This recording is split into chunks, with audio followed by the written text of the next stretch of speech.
Welcome. I wanted to really focus here on gearing up for some big games. And we've got the Arctic Winter Games as well as Canada Winter Games. So congratulations, athletes, on getting ready for the games. You must be super excited. And hopefully this session today is going to help you to prepare so that you can have a really great experience. This is the first of two nutrition sessions. And my name is Kellyanne Erdman. I'm a registered dietitian.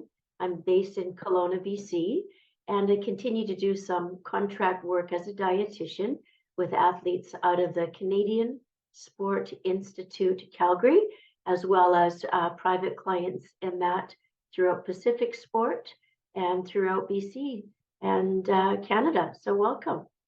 My background, I'm also, let me move this 1 second, folks. There's my little guy's cursor's got you. I'm Olympian myself as an athlete. I raced for Canada from 1985 until 92, went to the Olympics as an alternate in 2 events on the velodrome as well as in the road race.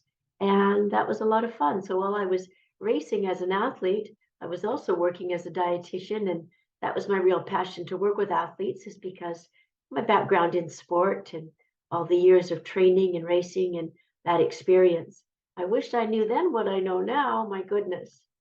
So then I went to the Olympics as a dietitian. In 2012, I was the dietitian for Canada. Those were the London Summer Olympics, very cool. And I also went to Sochi. I went to Russia for the 2014 Winter Olympics. And luckily there was another dietitian that joined me. I was based on the Black Sea at all the covered events, speed skating, figure skating, curling, and so on. And there was another dietitian up in the mountains. We could spend just an hour talking about the Olympics in Sochi, but sorry, that's not the plan. So that being said, my background, I've worked with the women's Canadian hockey team for 7 Olympics. And I continue to work with our men's para hockey team. Players are across the country. At about 3 Olympics with speed skating, long track, and currently also working with Golf Canada. So that's just some of the sports that I'm working with these days. Hayley Wickenheiser, I think you've heard of her. Most famous Canadian hockey player, and internationally too, world renowned, of course. She's a 4-time Olympic gold medalist. She's been to the Olympics 5 times. Also in a summer sport. Not everyone knows that. Softball. I think it was 2000. Anyways, I wrote an article, and thank you, Hayley, because one of the quotes, she says, you know what? Good nutrition accounts for 50% of performance, 40% mental, and 10% physical. So thanks, Hayley. She's really talking about athletes like yourselves who've been working hard, are often consistent in terms of performance and physical abilities. But she thinks the nutrition is such a big part with her performance. I wonder if you feel the same about your nutrition. How much does it impact how you feel when you train, practice, and compete? So we were going to go around the room and have everyone introduce who you are, your sport, and which of the games are you going to, but that's okay. We'll just be talking about our session today as a part 1, how to prepare for the games. Pre-competition, that's our focus, and my main areas to address, just to start with some fun facts, fundamentals around food. How about that? And then we'll look at what are the specific objectives when you think about nutrition to prepare for games, competition, and how easy, 1, 2, 3, you can do it. And then we'll summarize, just thinking about how each of you can prepare in advance or just to have a plan in action. You're going to have a copy of these slides. I'll make sure we circulate those as a PDF so that you can access, because there's a lot of information that I want to share with you and a lot of slides specific to food ideas. And some of these you might be able to even organize and bring to the games with you. But of course, there will be food at the games. But if there's special things that you think are going to make a difference for you to compete, then let's look at how you can prepare a little bit in advance. Makes all the difference. So can you take a moment now, maybe just stop the recording and write down, if you're about to compete, how would you eat differently? How would you prepare to compete with your nutrition? So you can stop the video and just make a few notes.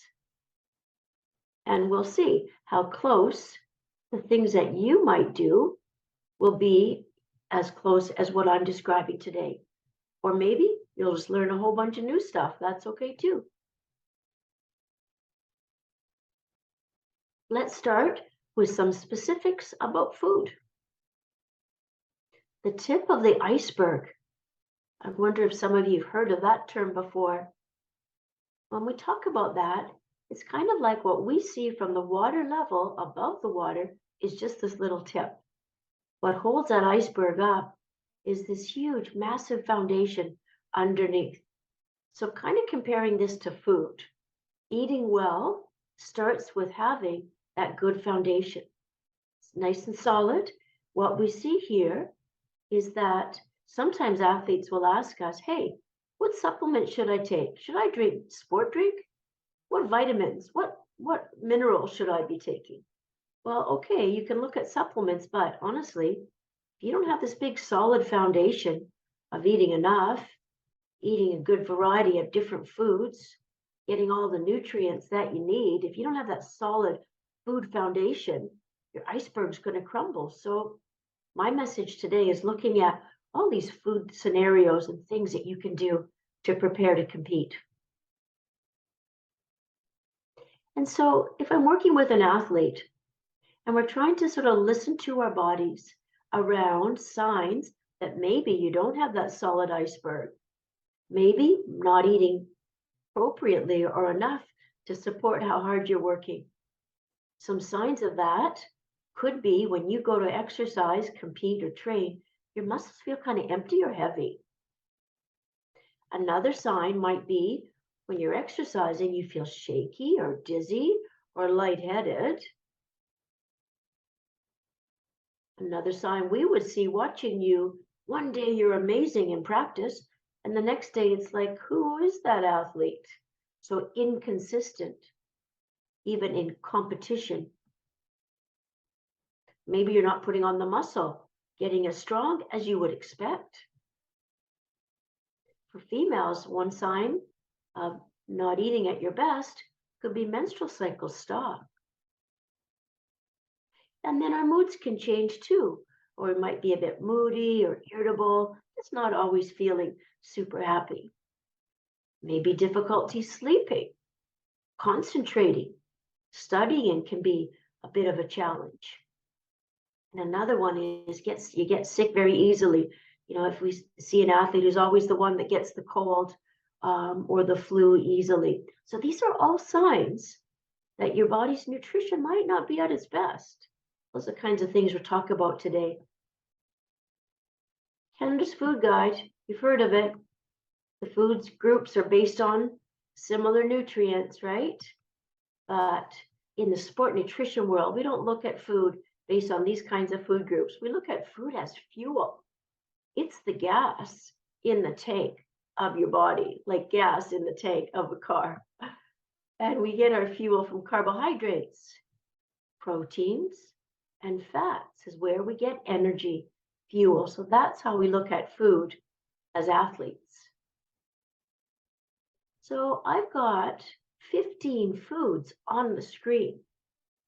And 7 of these are foods that are really high in carbohydrate. 4 of the foods are high in protein, and 4 have the most energy in the food from fat. I'll give you a hint. If we were to find the 7 carbohydrates, think of these as plant-based foods. Foods that come from plants that we grow. Can you see in the first row, there's 2. Apple in the salad, vegetables, a fruit. In the second row, there's a sugar. Sugar is carbohydrate. What food is that? The Gatorade, right? Third row, 2 of those 3 foods are carbohydrate rich. Quinoa is a grain, oatmeal. How about the fourth row? There's 1 carb, granola bar, and finally, One food, banana or peanut butter, which one? You got it. It's the fruit. So carbohydrates, all your fruits, all your vegetables, your starchy foods, and even some of the sugars like Gatorade, all the sugars, honey, agave, maple syrup. Okay, let's think about protein. Which four foods have a lot of energy from protein? Chicken, meat sauce, salmon, and eggs. What about the cheese? What about peanut butter? Yes, of course they have protein. Even chia has a bit, but technically those foods have more fats. So I hope I haven't confused everyone, but this is kind of my summary slide. This next one, your fuel sources. We call these macronutrients. You need these in large quantities, carbohydrates, proteins, and fats. All your starchy foods, all your fruits, vegetables, included the beans, white beans, kidney beans, milk, and yogurt are high in carbohydrate. There's your proteins, eggs, fish, beef, game meat, chicken, turkey, grouse, whale, duck, clams, mussels, all high in protein. Whey is a protein powder. Greek yogurt, tofu. Okay, I did put cheese and peanut butter and almond butter here, but technically they do have more fat. How does that sound? Clear as mud, as we like to say. Okay then, now that you know what your fuel options are, which one do we digest the quickest? Carbohydrate. Okay then, which one do we digest the slowest? It's either protein or fat, right? Fat's the answer. So this is a really important point to think about.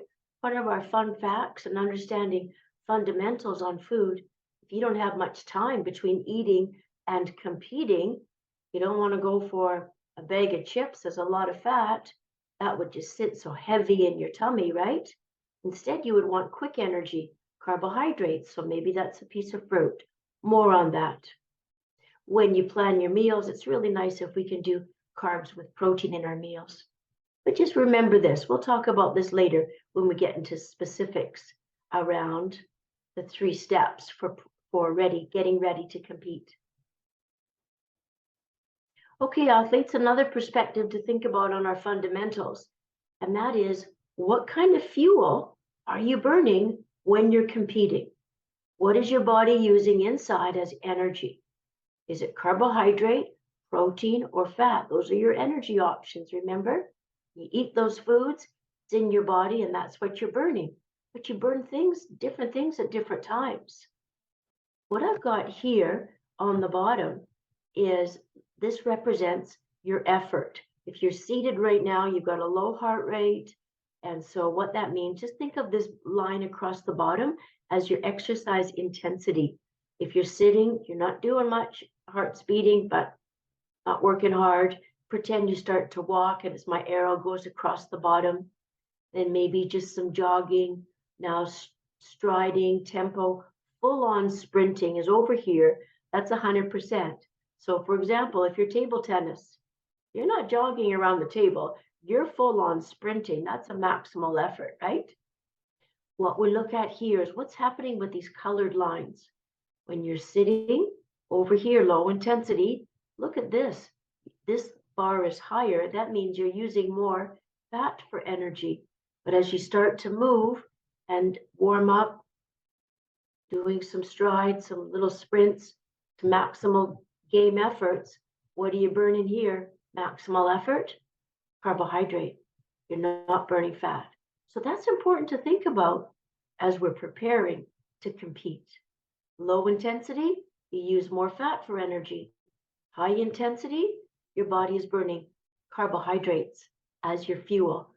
That's your fruit, your veggies, your starchy foods, your sport drinks, granola bars, those kinds of foods.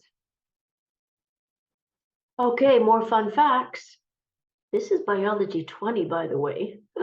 Whether you eat a banana or some wild rice or some beets or squash, regardless of the carbohydrate, eventually it's all glucose, sugar in your blood when you digest it and absorb it into your body. So this is in your blood circulating, and this is the main fuel that your brain uses. Your brain is your computer. It tells your body what to do, right? So your brain sends the signal, tells and controls your skills and technique. CNS, that's your central nervous system, your brain and all the connections from the brain to the muscles to tell you what to do. But thinking about nutrition, it's carbohydrates, fruits, veggies, starchy foods that give you fuel for the brain to do the work. Okay? We also store carbohydrates in your muscle. It's called glycogen. And if you have good energy stores, you can work hard. Let's say compete in your sport with warm up, cool down your event for 2 hours with stored energy in your body. That's not very long, right? 2 hours isn't that long in the day. Okay, so when you're rested, you've got enough stored energy in your muscles to work hard for that 2 hours. But some of you, when you go to the games, you're going to be playing in multiple days back to back. So we need to make sure that you've got good energy day after day, not just one day, unless you only have an event where you compete once and you're done. Especially if you're in tournaments or multiple events, you need to have good energy day after day. And those energy stores, carbohydrates. Okay, so let's move on to pre-competition nutrition objectives. When you go to compete, we want you to be fully energized, lots of stored energy in your muscle. Think of that as gas in the tank of your car, right? We want you to show up to compete very well hydrated. And also, we want you to consume foods that you're familiar with, foods that don't upset your tummy, that you know you digest very well. Okay, those are my objectives and the fun facts. We're going to move on now and to some really easy 1, 2, 3 steps to prepare to compete. Question for you. Your energy to compete on Saturday mainly comes from what you ate on Thursday, Friday, Saturday. When do you get that energy from what you eat and store it in your body? The answer is Friday. It's the day before. Exactly. Yes, you get some energy on Saturday from what you ate, and it's available to exercise and compete, but most of your energy in your muscles is from what you ate the day before. All right, here we go. Step number 1. We're going to look at priming to compete. Are you ready to go? Easy. 1, 2, 3. When you prime to compete, we want to have energy stores that are higher than normal. So we call that priming or glycogen loading, storing extra because you've got a big stretch of days of competing in a tournament or multiple events. Okay, so to prime effectively, guess what? We have to increase our carbohydrates. I'm sorry, I spelled it wrong. There should be a D in there. These are the 1, 2, and 3 days before competition. Can you eat larger amounts of your starchy foods like corn, wild rice, potatoes, pasta, kidney beans, bread, cereal, at least 1 day before, if not 2 and 3 days? So think of that, athletes. If you compete on Saturday, we backtrack 3 days for priming. So that would be Friday, Thursday, and Wednesday, the 3 days before the Saturday, right? Prepare that way. Awesome. And another perspective, make a fist for me, please. When you have pasta, wild rice, beans, potatoes, we would want to see 2 or even 3/5 of your cooked starch in your meals when we're trying to prime effectively to compete. At least the day before, 1, 2, or maybe 3 days before. How much protein? About right here, the size of the palm, the thickness of the palm of your hand. And then, of course, when we're planning meals, we want to have some veggies too. Healthy fats used to cook this meal. So with priming to compete, another way of looking at it, on your plate, make half of your plate the starchy foods like wild rice or beans, potato, at least half your plate. Those foods will be available to you at the games. So what we're looking at here, just 1, 2, and 3 days before your tournament or your events, breakfast, lunch, and dinner in your meals to have 2 or 3 of your fists of cooked starch. We could also add, before bed, a bit of a high-carb bedtime snack. Now, I'm wondering if this might be something to think about bringing to the games, if there's special granola bars that you like. Maybe you could bring a bag of bagels or some crackers. You could bring oatmeal, but then you'll need a bowl and a microwave and be able to heat it up. Might not be super practical. Some of these foods, though, will be available to you at the games. You could get a muffin or some yogurt or fruit. This is a high carbohydrate bedtime snack when you're getting ready, when you're priming to compete. Also with priming, make sure you're drinking lots of water, because when you eat extra carbohydrates, you store it in your body connected to water, so you do need to drink. I'll try to sip a lot more on those 3 days before you compete. Not only that, then you'll show up to the games very well hydrated too. Game day, game on. Are you ready? Number 2, easy as 1, 2, 3. If you compete at 10 a.m., when should you have your pre-competition meal? 6 a.m., 7, 8, or 9? Compete at 10. I'd say between 7 and 8. Looks like Torsten is on the slides. Between 7 and 8. So the point is, probably want to eat your pre-competition meal 2 or 3 hours before you compete. If it's, here's an example, compete at 11 in the morning, and you'd want to eat your last big meal about 2 or 3 hours before. That's 8 or 9 a.m. If you say, I'm just going to have a small meal, then you could, of course, eat it closer to your event start. And if you want a snack before you compete, try to eat that about an hour before. Remember, we spoke about timing. Carbs are the quickest, fats are the slowest. This is really important when you're doing your final prep nutritionally to compete. Garbage in equals garbage out. What do I mean by that? If you're eating kind of junky foods that aren't super healthy, often your body doesn't perform well, right? It's not healthy choices for your body to be able to do the work that you'd like to do. So if we're eating less healthy foods, some examples would be candies and Slurpees, poutine, French fries. Let's have the other athletes choose those foods.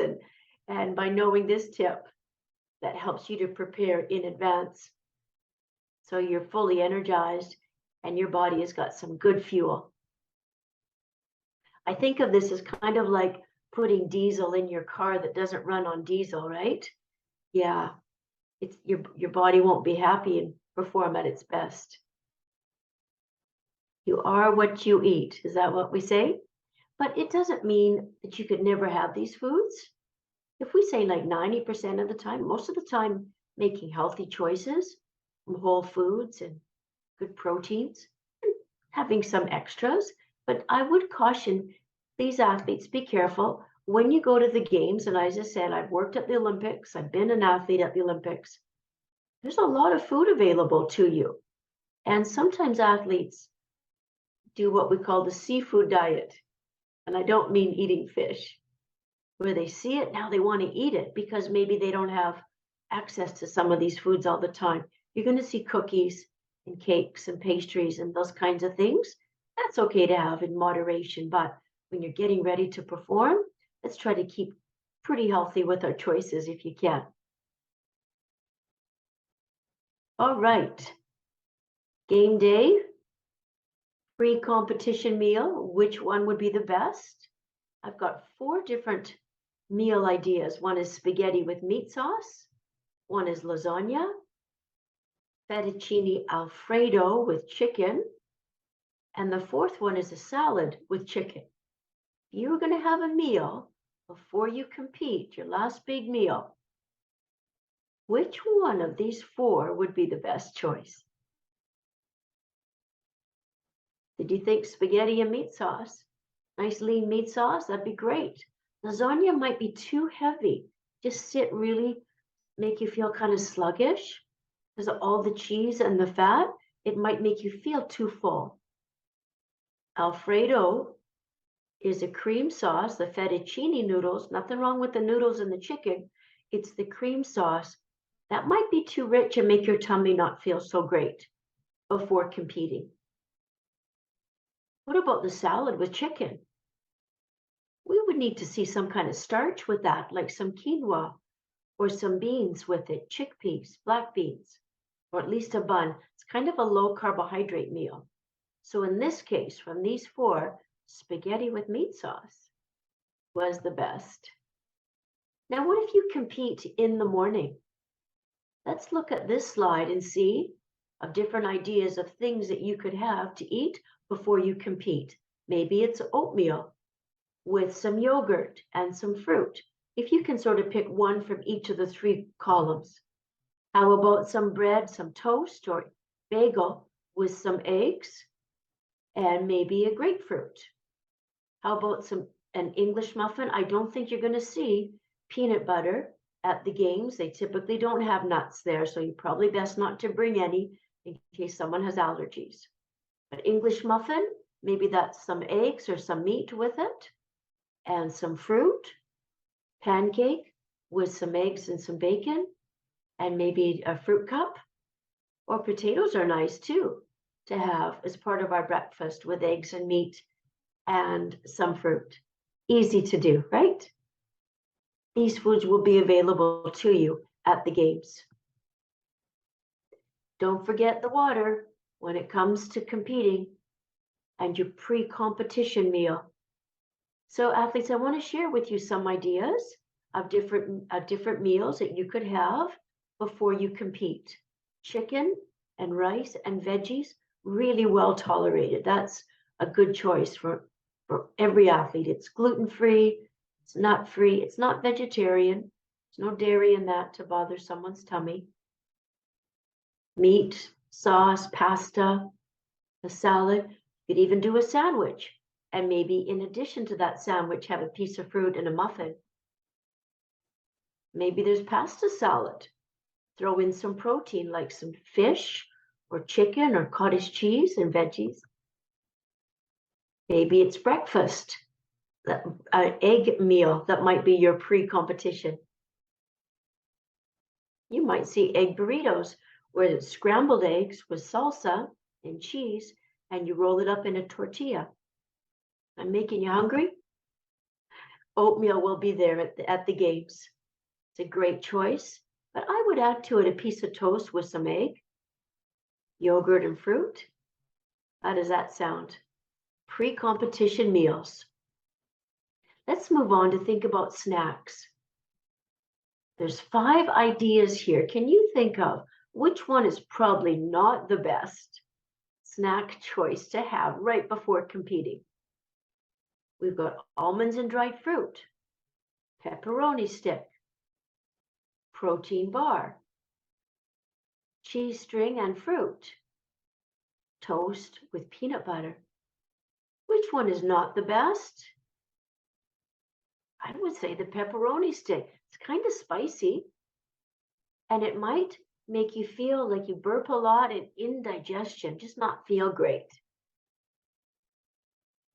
The others would be good choices. If there's a special bar that you like to have before you compete, you might want to pack some in your suitcase and bring them along to the games, because there's no guarantee that they'll have the bars there that you're used to having. So that would be something to do in advance. Here are some other pre-competition snack ideas, and some of these things you'll be able to get from the village, though, from the athletes' dining hall. Probably a granola bar and fruit for sure. You may have muffins that you can take. If you like fig Newtons, little fig bars, you could bring some, or if there's a special granola bar or sports bar that you like. So those are all quick fuel. Remember, carbohydrates you digest the quickest. See how we pull it all together. Now, athletes, I've got some other snacks here before competing. These are what I call energy sustaining, and that means they just simply take more time to digest. So if you feel like, oh, I'm hungry all the time, then choose some of these. It'll help you to feel fuller.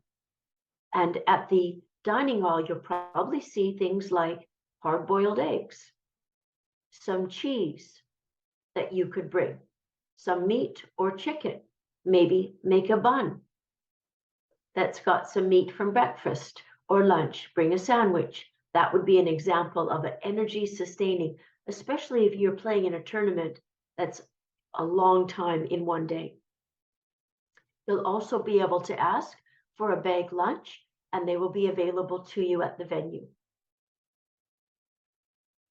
Step number 3, 1, 2, 3, show up hydrated. You can work harder when you show up and you've had lots to drink. So some tricks to this. When you wake up in the morning, get to a glass of water. You've been losing water with breathing overnight. Keep your water bottle with you, so you keep sipping on that throughout the day. And for every hour of competition, if you're in a tournament or playing in a game, you want to drink half a liter for every hour that you're competing. So you should know the size of your water bottle. Is it half a liter? If it is, you know you want to drink through one of those during 1 hour of competition. And don't forget, you're sweating a lot too and losing water when you warm up and when you cool down, plus your events. When you finish competing, especially if you have more days of competition, keep drinking well. So when you go to the bathroom, it looks pale like dilute lemon juice. If you see apple juice when you go to the toilet, that's too dark. Sometimes, Thor, that's all they remember. Oh my goodness. Now, not all fluids are great. I don't think you're going to see a Slurpee in the games, at least not in the dining hall. But you know what? I've got in my hands, this is a Slurpee that's a 2-liter size. And inside, I've got the number of cubes of sugar. Each one of these is like a teaspoon of sugar, a small spoon, or it's like a package of sugar. Can you guess in this 2 liters how many cubes of sugar would fill this if this was a real Slurpee? Torsten, do you want to chat and tell us what you think? I'm really afraid to know. There's 80. Oh my goodness. Can you imagine to sit down and take out the sugar bowl and have 80 spoons of sugar? That's what you get when you drink a Slurpee. And pop is pretty darn close to it. And there's a chat. Oh my, Amelia, yes. I know it's okay to have a Slurpee once in a while, but definitely not too close to competition. We're trying to prepare to compete. Awesome.